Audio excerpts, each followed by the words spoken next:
Hello guys, नमस्ते। नमस्ते खन्नु।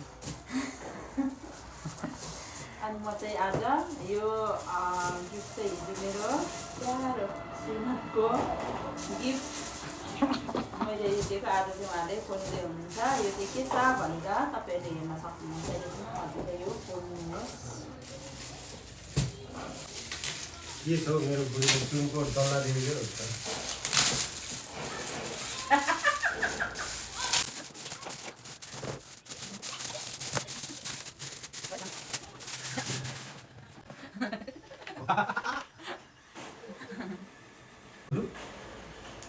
अनि गाइस हेर्नुहोस्, मैले चाहिँ यो मेरो श्रीमानलाई, मेरो हस्बेन्डलाई गिफ्टको रूपमा अब लुगाहरू किनिदिनु भने पनि लुगाहरू पनि मन पराउनु उहाँले। बाइक छँदैछ घरमा होइन। अनि त्यही भएर मैले चाहिँ यो चाहिँ मेरो आफ्नो कमाइ है, उहाँको होइन। उहाँको एक्लै पसेको छैन यसमा चाहिँ।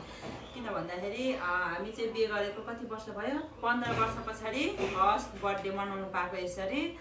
अनि लास्ट इयर चाहिँ मैले हिसाब गरेको ठ्याक्कै उहाँ चाहिँ बर्थडे भ्याउने गरी छुट्टी आउनु हुने रहेछ। त्यही भएर चाहिँ मैले यसो सोचेँ अर्को साल चाहिँ मेरो हस्बेन्डको बर्थडे भ्याउने रहेछ, के दिनु भनेर होइन। अनि लुगाहरू पनि मन पराउनु न उहाँले। मैले किनिदिएको लुगा नकिनिदिँदाखेरि पनि मैले किनिदिनुहोस्, लुगा कहिले किनिदिनुहोस् भन्नुहुन्छ होइन। अनि मैले नकिनिदिएको। अनि तर मैले चाहिँ यो जति हुन्छ 1 वर्षभरिमा बर्थडेको लागि चाहिँ म जम्मा गरिदिन्छु भनेर यहाँनिर के भन्छ फर बर्थडे भनेर मैले यसरी लेखेर गरेको मेटिएछ अलिअलि। अनि यसो गरेर मैले जम्मा गरिदिएको छु। यहाँ जति हुन्छ उहाँ चाहिँ अब जे किन्नु मन लाग्छ, जे गर्नु मन लाग्छ उहाँले गर्नुहुन्छ। यो चाहिँ मैले उहाँको कमाइबाट नै, मेरो आफ्नो कमाइ हो।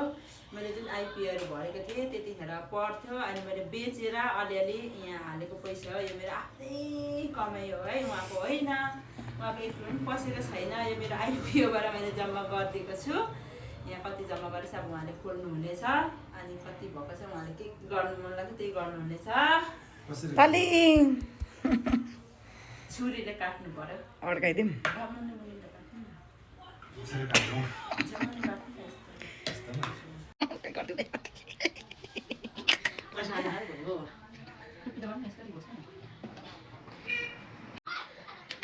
घर नजानु पर्ला आज।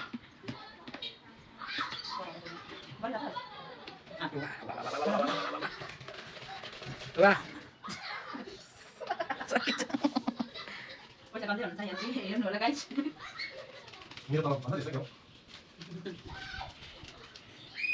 अर्काइदिउँ। फाइनली गाइस अब यो पैसा चाहिँ म मेरो श्रीमानलाई हस्तान्तरण गर्दैछु। उहाँले काम गर्नुहुनेछ। कति छ दिनुहोस्। थ्याङ्क यू मेरो बुढी।